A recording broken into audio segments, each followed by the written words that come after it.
Welcome to the Be About It podcast. My name is Ben Mercedes, and I'll be your host. We'll cover financial and crypto markets, real estate, and entrepreneurship. My goal is to inspire others to be about it and take action. In episode 18, I sit with Ryan Snaadt, and we discuss all things videography. He has a Facebook group with over 94,000 members. He has online education. He has his own video agency. He has experience from a previous large video agency where really large video projects would be pitched and landed. So this was a pleasure to sit with him and kind of talk through these things. Make sure to like, comment, and subscribe before listening. So today I have Ryan Snaadt on the show. He is a videographer, entrepreneur, and a teacher. Ryan, thank you so much for joining me. Yeah, absolutely. Thanks for having me on, Ben. Appreciate it. Yeah, man. So we've been chatting on LinkedIn. I think your origin story is comedy. I love your Facebook group. And I wanted to have you on here just to talk a little bit more about video production, a little bit more about strategy. And I really want to tell the Chili story.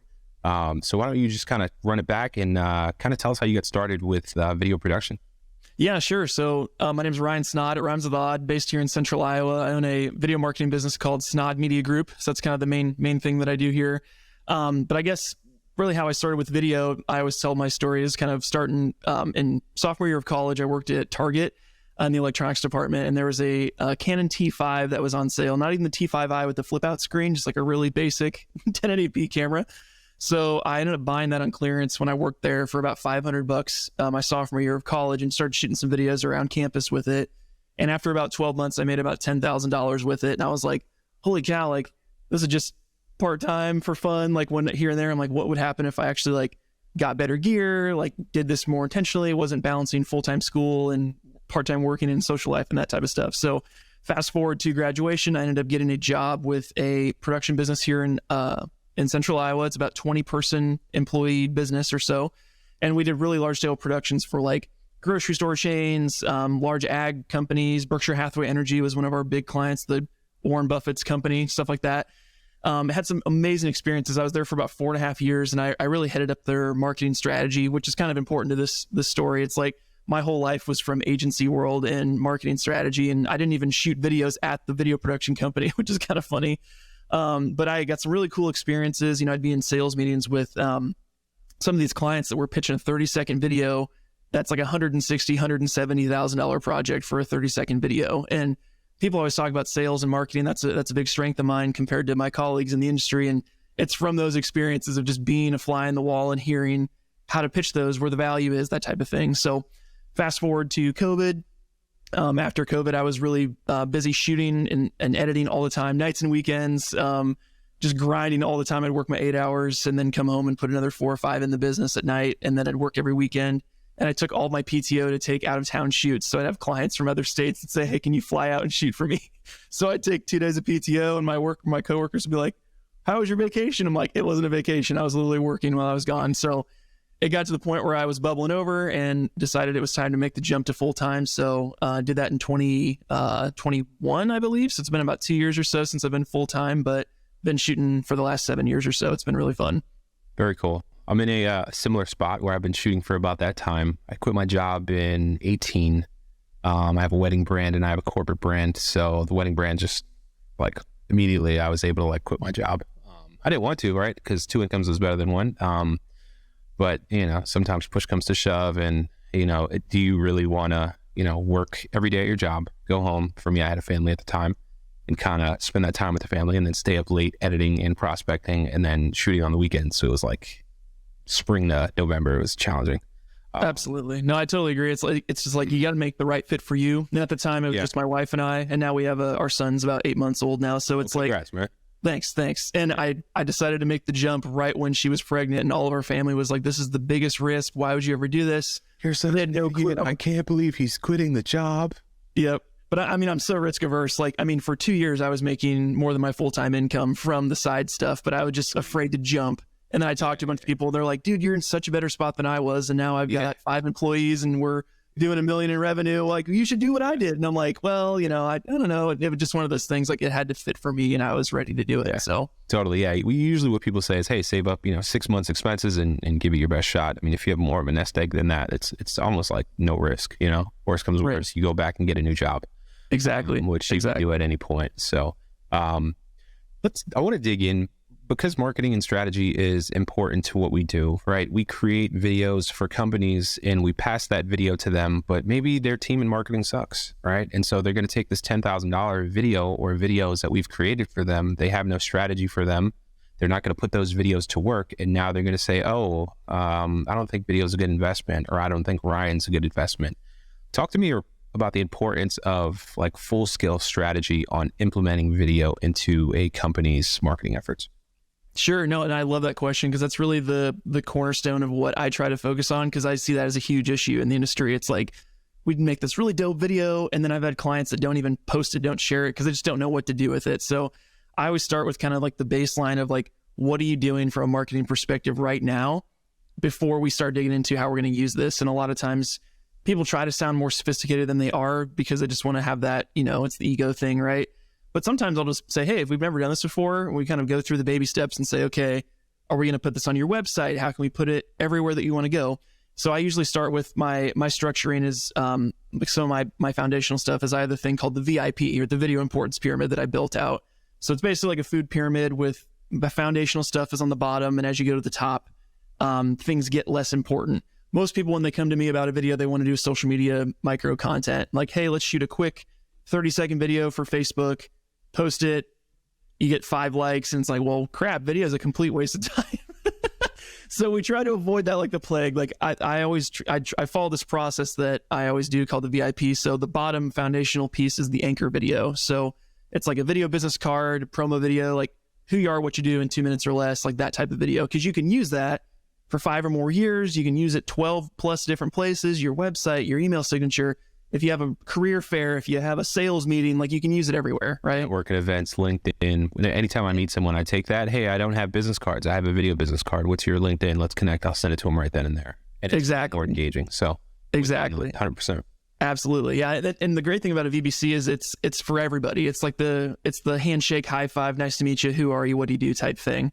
So that's the most important one. If you can only do one video, do a video business card. And that's the one that I would tell people. Then we kind of go up, and the next step for me is sales videos. So I love interviewing customers, happy customers specifically, and people that have great experiences and they can share their story, and you can use that as sales collateral.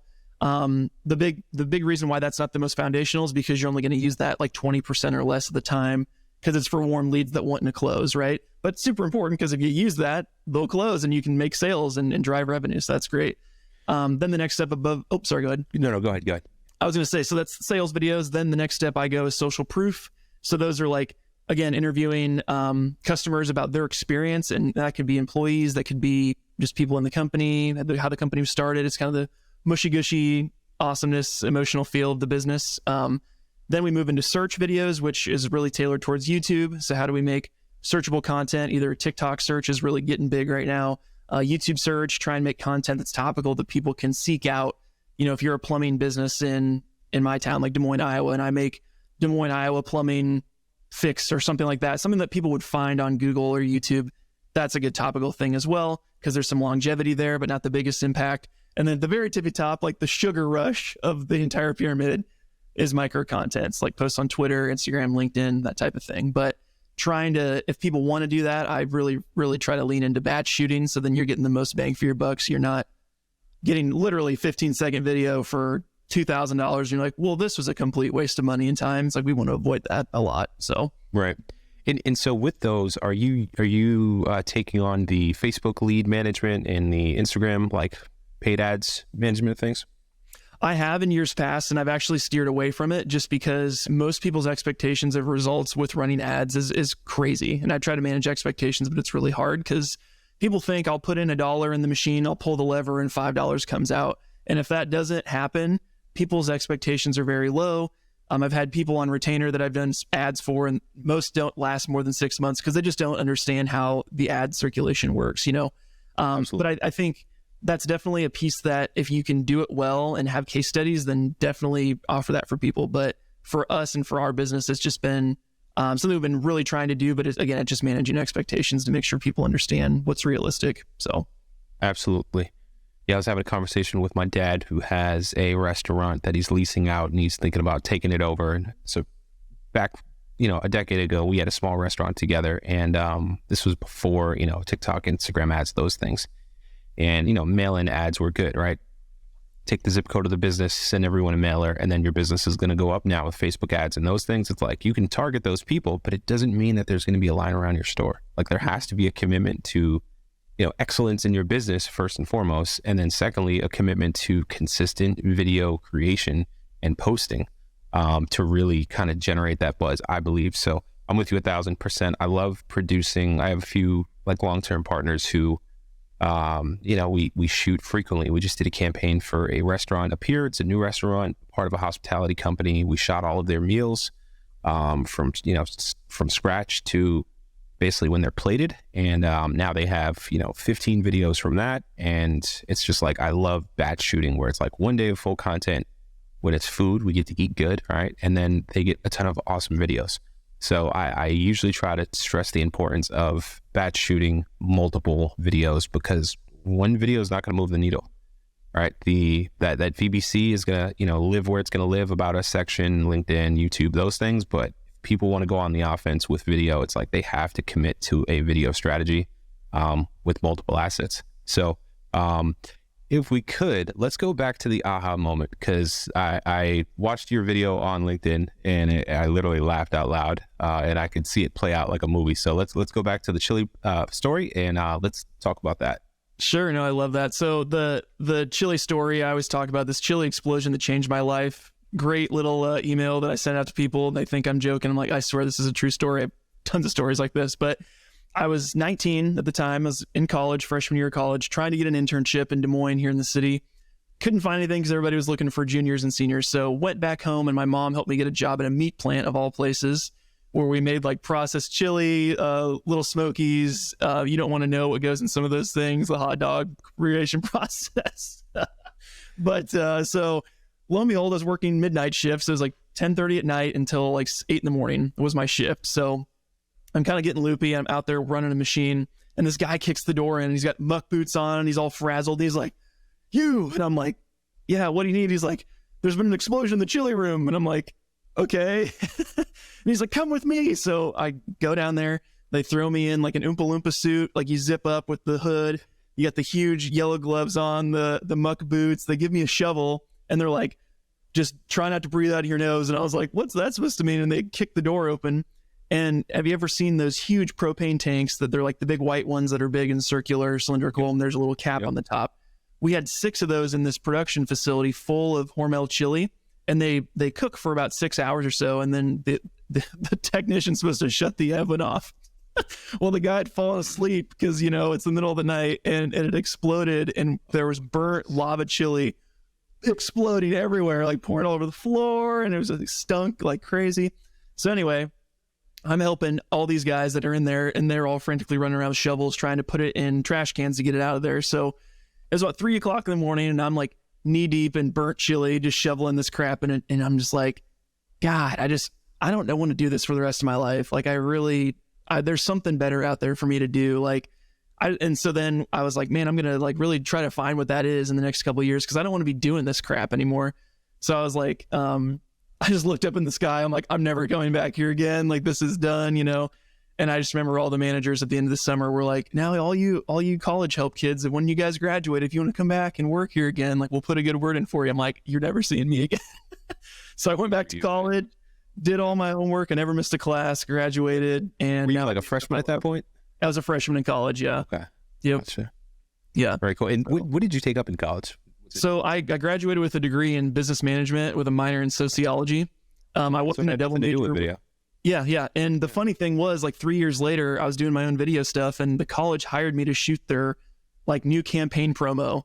And it's like I was in the film production building, and all the teachers like, you used to go here? I'm like, yeah, like 3 years ago. Like, we've never seen you in a class. How'd you learn how to shoot videos? I'm like, YouTube, man. Like, like if I had to do it again, I'd do it the same way, because like the business knowledge that I learned and just being in that agency world for the years that I was, like that is so much more valuable to me than just I know friends and stuff that have gone to film school, but they don't know anything about how to run a business. And it's like, there's such different skills. You have to be able to mesh them together. So yeah, I grew up in an entrepreneurial home, so I've been exposed to entrepreneurship. I've learned most of what I know off of YouTube, right? I call it YouTube University. People say, oh, where'd you learn to do it? YouTube University. But when it comes to sales and marketing. It's like there are so many creatives in the creative space gets more saturated by the day. So it's like one way to stand apart is mastering networking and marketing and sales. And so what does your sales process look like when someone inquires with you, say on Instagram or TikTok or your website? What does that look like?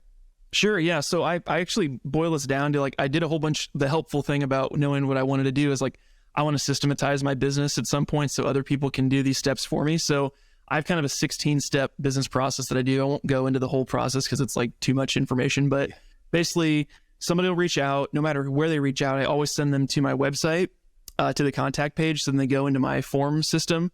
So I use a CRM called Studio Ninja that processes everything. It's like Honeybook or any of the other ones out there that you can intake leads, manage everything. Because there was a time when I had just a bunch of emails that got just drowned, or there's like stuff on social media where it's like, oh crap, I had like a really good lead that I just never followed up with. So I always send everybody to my website and they fill out a form. Then I have an autoresponder email, and there's a whole workflow put together of like, there's an intake form, they send questionnaires, there's follow-up emails, all the different stuff. But I typically do a two-step sales process. So I'll do a discovery meeting where I'll hop on a call with somebody, usually video chat like this. And I just talk, and I don't even talk that much. I just ask a million questions like, what's your business like? What are your problems? What are your headaches? If you could snap your fingers and solve these problems, how would it be done? That type of thing. What's success look like? And really just ask a million questions. Then I kind of go back to the drawing board, put together a proposal. Usually it's a Canva pitch deck because I prefer Canva compared to all these other tools out there. Put together a quick pitch deck. And then I also put together a quote and kind of pricing and scope for what it looks like. And then I'll come back and we'll do a pitch call where I do most of the talking and kind of discuss my solution to the problem, how I think I can solve it. And then they make a decision. So it's typically the sales process. There's, follow-ups that go on with email and stuff like that, but that's typically how it goes. And the funny thing is every time I meet up with my family, I'll talk, hey, how's business going? I was like, oh, I'm like kind of drowning in it, like trying to hire someone this next year to kind of help me. And they're like, every time they're always like, how are you getting business? Like everyone's always curious about that. They're like, how do people even like find you? And I'm like, well, for me, it's LinkedIn's a really big source of incoming, is just like my LinkedIn network. I'll have people that have followed me for 5 years that I don't even know personally, but they like, I call them the LinkedIn lurkers. They're like always on the newsfeed watching my stuff. They don't like anything. They don't comment. But then after 5 years, they'll message me and be like, I've been watching your stuff for years. Like, well, let's talk about it because video makes sense right now for us. So LinkedIn's a huge source for me. And then Google search as well, because it helped working in a marketing agency because I knew how to rank my website for certain search terms. So I just applied that to my own business and get a lot of inbound from out of town people that are looking for local shooters and stuff like that here in town. So very cool. Sounds like you're in a great spot. Did you move into a studio space recently? Yeah, so just closed on a 3-year lease for a space. My wife and I are finishing up renovations here in the next couple of weeks, getting internet installed and stuff like that. So it's about 650 square feet, so not a super huge place, but one of the big features that I wanted to include in that was a video podcast studio, because that's a huge trend with a lot of my clients right now. Is I do a remote podcast for them once a week for one of my clients specifically. I got to pack up all my gear, drive to them. We set up their office, get it all set up. 45 minutes later, then tear it all down. It's like, so basically in this new space, we'll have a completely soundproofed room. We'll have a 3-camera setup. The clients can come in, sit down, record a podcast, put their logo on the TV on the back wall, get up and leave. And then I'm in my own space and I can do it from there. So really, really excited about that. Yeah, I've done a lot of podcasting remotely and in person, and just the idea of gotta pack again and set up again, and oh, did I forget this little thing? And so it's frustrating. So that's awesome that you're setting up that space. And I think as we think about podcasting, I think lately I've been telling prospects that like maybe it doesn't even need to be a podcast. Maybe it's just a conversation like this where it gets put on YouTube, but you're mainly using it for micro content, right? Because for someone who doesn't like being on camera, 2 doesn't like their voice, committing to a podcast, it's like, I don't want to be that. But if they start with just a conversation and then they see the results of the micro content that follows, it's great to have a space like that to say, come in and, have that conversation. In one of the short videos I did recently, I was talking about that, like, sit down with someone who's like a referral partner in your business or a colleague or something, have a conversation, talk market trends, and then now you have relevant content for your audience for, 4 weeks. Absolutely. So it's more than that. Huge fan of podcasts. I know for me, I always recommend, like, I just got invited on a podcast with another colleague similar to this, and he referred me to what he had. and he just put it on his YouTube channel. And I'm like, do you even have the audio put on like a podcast? And he's like, Yeah. Well, no. And I'm like, dude, like that's what a podcast is. Like that's how you're going to get most of your listeners. So I sent him over this thing that I always send my podcast clients. It's like, we're going to record multicam. We're going to do a YouTube video. We'll rip out like 4 to 6 social media micro posts. We've got the audio for the podcast. We can transcribe the whole conversation, turn it into a blog. And now you've got like 12 things you can share every week from that one hour conversation. So that's like, Exactly. Podcasts are kind of a hack that way. I love like how to do that for clients, because it's like people don't want to have you show up every 3 days and take 6 hours every day to record videos. Like that's just not feasible for most people to do. So Absolutely. So right now you are moving into that studio space. Where do you see yourself, I don't know, in the next few years? Where do you see your like business focus, micro content, podcasting? What else? Sure. Yeah. So kind of the niches that I focus on here in Iowa is really corporate and fitness. Those are kind of the two. I know you mentioned you do a lot of work in restaurants. Kind of the thing I'm known in the industry is fitness specifically, because I've shot a lot for, sports brands, supplement companies, gyms, that type of thing. But really kind of where I see myself is having really a good roster of people that I shoot with on a recurring basis, having more retainer clients. I could see like 5 to 10 solid retainers and then filling in with project work. But in terms of where I see the business, I definitely see myself having a studio and kind of anywhere between 3 to 5 full-time employees. So I really am really interested in the process of getting shooters and editors that are doing all the actual production for me, so I can run sales meetings, grow the business, and then ultimately hire a producer to do onboarding. So I basically like close a deal, hand them off to my producer, account manager. And I touch in on the project, but I move on to the next thing and I can do more things because I have all these other things I want to do, like write a book. I want to start a whiskey brand. I want to start doing real estate investing, like all these crazy things that have nothing to do with video production. Mm-hmm. I'm kind of like the anti-creative. Like I am very competent in it, but that's not where I get the joy. It's like starting and growing the business is really what makes me excited, and putting my friends on and giving them a chance, like taking them on projects and they don't know how to close deals, but they know how to shoot and they want to just do that. And I'm like, sweet, let me like close the deal and I can give you a project that you can kind of scratch that creative itch. And it's given them an opportunity to create an income too. So I kind of just love all that stuff. Yeah, we had a handful of shoots last year between weddings and corporate where I was just hiring friends who are creative and who are capable. And it was almost one of those like, pinch myself, like this is like a dream. Like I'm getting paid well to go and create stuff with my friends. And then we go out to eat and have fun. Like I don't know, it's just like it's a tremendous blessing for me. I love doing it. And when I don't love shooting, I don't want to shoot anymore. And like when I don't love editing, I don't want to edit anymore. I want to continue to hone in on like what I enjoy and what makes me happy, because I never want to be like the miserable person, right, in the office or on the team. So I definitely want to get to that level as well, where we're, I'm focused more on sales and, having more hands-on. So sure. It's awesome. Where do you see like in your side of things? Yeah. Is it similar or something different? Yeah, no, similar approach. We're working on renting a studio space as well, podcasting and photography. I'm doing more headshots. So I shoot photos and video. Headshot sessions, to me, they're easy. Everyone needs them. It's a good foot in the door with corporate people.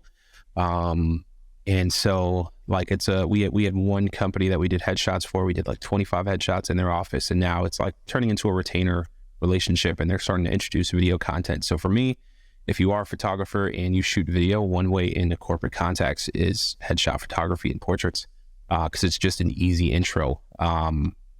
So that's been good. So for me, I'm working on retainer clients. Hospitality is cool. I don't know about you, but I love watching documentaries on Netflix. Storytelling is just like amazing. So on occasion, I'll kind of DP documentary stuff, a day here, 2 days here, maybe even if it's like travel involved. So I don't mind being a DP. So a little bit of freelance DP stuff. Maybe I'll work for another creative agency if they need someone, or like an education institute that needs someone. So that would be like my project work, and then, retainer stuff just like you for the bulk of everything. But yeah, it's really cool to see podcasting kind of become what it is. And I'm just trying to navigate, the waves of social with everyone making these short videos. And like even with Instagram, it's like, all right, they're scaling back on Reels now and they're giving more love to photos. So what does the future of that micro content look like is what I've been kind of considering. Sure. No, I love it. But yeah, man, it's good to chat with you. How many members do you have in your Facebook group? Yeah, so started the Facebook group in 2016 or 17, something like that. And I think we have 94,000 in there right now. We have probably 300 to 400 people apply a day, and I have me and myself, and I have 10 other mods that are in there that help me. I was going to ask, how many mods do you have? Yeah, we have 10 that are, it's all voluntary stuff. But it's a lot of just Asian bots that come through that it's like, it's a closed group, so you have to request to join. And the questions are, what do you want to get? What do you want to give? And are you a videographer? And all the answers are like, thanks, admin. Thank you. Love you, admin. And it's like the same, it's like robots just applying to get in this group. So that's why we have to screen them. But we had over 100,000 at one point, and it was like the least favorite group of all the videographer groups at the point, because there were just so much spam and crap. So we kind of deleted a bunch of people, kicked a bunch out, and we've kind of been settled in at about 94,000. But that, I mean, you talk about like something I never expected to get as big as it was. I mean, it's the biggest videographer group on Facebook. It's wild, dude. Some of the opportunities that have come my way, like sponsorship deals and YouTube stuff and speaking engagements and all this stuff from just like starting a group. Everyone's like, how do I do that? And I'm like, well, you have 7 years to plant the seeds and let it grow. So. And I mean, a Facebook group is a perfect funnel if you're selling anything, right? So do you have a course now? I do, yeah. So I have two online courses that are more flagship programs, and then I have a mini course that teaches Facebook ads so people can learn how to do it as a creative, like how to run your own Facebook ads. So one is called Solo Video Pro. Started that program years ago. It used to be called the Start and Scale Videography Business Course. So talk about a mouthful. Rebranded it, took some more education opportunities and learned how to actually build funnels, do the whole thing. So did that. And then in 2020, I was approached by a group that wanted to start. They knew I was really known for fitness videography. So we started a 6-figure Fitness Filmmaker. So there's about 70 lessons in there showing you how to sell, script, edit, and market fitness videos specifically, and how to build a whole business around that, because that's really what my company is known for. So recently split from that partnership, but I have all the IP, so I'm transitioning all my courses onto a new platform right now and starting that whole behemoth of a challenge of like rebuilding funnels and websites and all the lead magnets and stuff like that. But even my YouTube channel, I have a lot of really popular videos that have ranked for things that I get anywhere from 15 to 30 new leads every week. And it's all automated from all these lead funnels that I built and all these videos that I put out over the years. So that's really how I'm getting all my inbound interest from like other creatives and people. Is I'm just giving a ton of value, and like I said, plant the seeds, water it, and just leave it for years. And it's still producing leads to this day, which is really cool. So fantastic, man. That's tremendous. Everything today is, passive income this, passive income that. Having a course is one awesome way to kind of tap into that, but it does take work. And absolutely. Yeah. I hate the word passive though, because it's like people think it's you can somewhat just get in.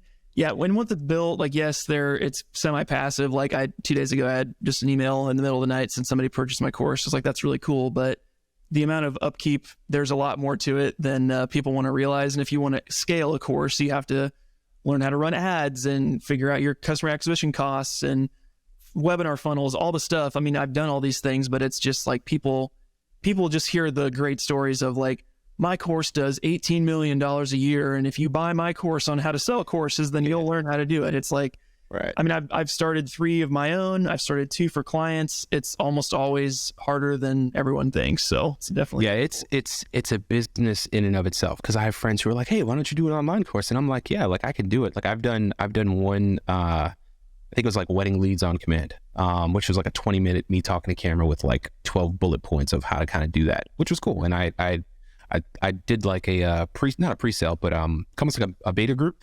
And like, I got a bunch of sales immediately, and I closed the group, and I was like, wow, I could probably do this. And then like, it takes work. You got to take those testimonials, you got to run those ads, you got to do all these things. And then you got to, continue to add to that, or have a Facebook group to manage that conversation around that course. So it's definitely not passive, but it's still a beautiful thing. Absolutely. Well, I think if it fits well with your current funnel, like a good example of like what we do, like we create videos. So if someone doesn't want to commit to doing a large scale production, it's like, how could I create education that would lead them to then naturally, like you said, with the headshot thing, come in for headshots. Hey, that looks good. Hey, let's shoot a promo video. Hey, we've done 5 or 6 of these. Maybe we should just get you on retainer. And it's like, that's what's led us to this ultimate desire for as a creator. So I think that really makes a lot of sense if you have education that you can do that will lead people to that. But my business is kind of split off where like I have the helping other videographers audience on like how to understand the business side. And then I have like my commercial projects, and they're kind of like separated, but then there's me in the middle, like putting out content about both, and it kind of muddles it a little bit. But I always say, like, if you're trying to do something like that, like a course makes a lot of sense, because it's like, if you're a brick and mortar business, you can't scale unless you hire more employees, get a new location, do all these things. That was one of my clients I worked with to build a course out. He was a massage therapist that specialized in sports and athletes. And he's worked with like Dwight Howard and like the Team USA and all these crazy things. So he's very reputable, but he doesn't want to open up 6 or 7 clinics and have to have all the payroll and do all that stuff. He wants the freedom and flexibility. So I'm like, well, I'm sure other sports massage therapists would like to get into your niche. Like, could we create a course and you could sell this to other people, because he puts out a lot of free content already. And that was one of the ways we went about it, was we created a massage therapy course for sports therapists. And it's like, that's one way. It's a solution, but not the right solution for everybody, if that makes sense. No, absolutely. Absolutely. I mean, talking about more locations, employees, payroll, if you can go digital, you still have an influence on a larger market. So that's awesome. Well, I guess price range, what do those kind of things cost? How many videos was it for that course? Do you run the ads for his course? How does that kind of work out? Sure. For that specific example, I want to say it was like $1,500 a month for a year. So it ended up working out to like $9,000, $10,000, whatever it was. It was like somewhere in that range. But it was like everything from ideation, naming the course. I sourced all the art for it. We went and shot like 6 or 7 days in his facility and got like live demos, and we did talking head stuff. We put the whole curriculum together, and then it turned into kind of the launch sequence. And then once we launched it, I kind of sunsetted it. So then it's like, I'll basically help you build the entire thing, productize it, get you set up on Kajabi, get everything built in, do the launch drip emails, and then help you with the social media blast. And then once you're off to the races, it's up to you to kind of upkeep things. But then naturally it's like, we should probably shoot more lessons. Everyone's asking for a new webinar. It's like, you have kind of built-in clients if they have success with it. Absolutely. But that's kind of the problem that I've had with a lot of my clients, is that I'll tell them exactly what to do, give them the blueprint. They just don't do it. It's like, it's really tough to want them to do that. Yeah, I'm starting to experience that now. We're handing out videos, and it's just like, you haven't posted it to your website yet. You haven't put it in your email. You haven't, you have to make the video work. So, just kind of trying to navigate that on my end with clients and stuff. And I'm at that realization where it's like, in my proposal, like, we will work the video for you. We'll take over social. We'll post stories frequently and those kind of things, because people won't do it, Sure. Well, I do a lot of stuff too with, like I said, social teasers, but I almost always do a B-roll loop if I do a promo video for a client, to put a little kind of the B-roll montage of what we already shot. So then when people hit their homepage, they get a nice little professional video.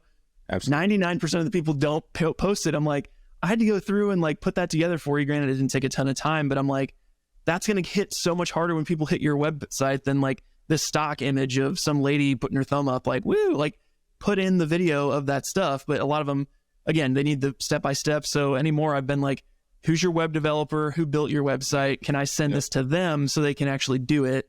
So a lot of it's just like more done with you type stuff, instead of just, here's a Google Drive folder, have fun. It's like, if I can teach them how to actually use it, they'll get better results. They'll be happier. More people will see my work, which will get me more work. They're going to have more success because they're using the video and getting them more sales. Like, everybody benefits if they just do what they're supposed to do with it. Yeah, I love that idea of like, hey, who's your developer? I asked that recently too, like, who runs your website? Because I'm at that point as well, where it's just like, all right, we have to integrate this. It's like it's non-negotiable. You're paying me for a service and to provide something, but I want to like make sure that it's going to be integrated. So you see at least that, people are going to land on that video and the view counts go up and those kind of things. So absolutely. And I have another client of mine that they're a gym in Oklahoma, and I'm coming up on their second round of shooting with them. And they heard me speak at a fitness conference about how to do marketing and do video right.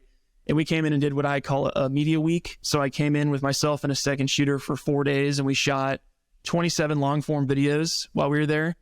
Went to all their locations across the state of Oklahoma, Arkansas. And basically when we were done, they ended up getting, I can't remember how many assets. It was like 60 or 70 assets that they could share. and they had 6 to 12 months of content they could share on social media. So it was like, that's a really good way of like blitzing it for me, because I don't want to keep going to Oklahoma every week. I live in Iowa. I'm not traveling every week to shoot for these folks. So like, that's another way that it's like, if you can get really strategic with the pre-planning, and then you can charge accordingly because you're getting 6 months of content, and put a price tag on that for a gym chain that has 12 locations. It's like you can charge a pretty penny for stuff like that if you can figure out the right way to make it work for their business. So beautiful, man. Ryan, I appreciate your time. I want to do this again eventually. And if you could just let us know where we can find you, talk about the Facebook group, your LinkedIn, your website. Sure. Yeah. I would say for professional connections, feel free to find me on LinkedIn. I post a lot on there. It's all things marketing, video production, stuff like that. Just search my name. If you want to check out the Facebook group, feel free to request. It might take a couple of days to get it. But if you're looking for videographers around the country, if you are a videographer and just want to connect with other people, it's the freelance videographer community on Facebook. I'll give Ben a link so you can stick that in the show notes. And then other best places would just be probably my website, just be ryansnaadt.com. You can see all my business ventures, all the different courses that I'm doing. If you have any questions about those things, you can probably find more about it on there. So perfect. Thank you so much for your time. I'll link everything in the show notes. Thanks you guys for watching and listening. Drop a like, comment, and subscribe, and we'll see you guys on the next one.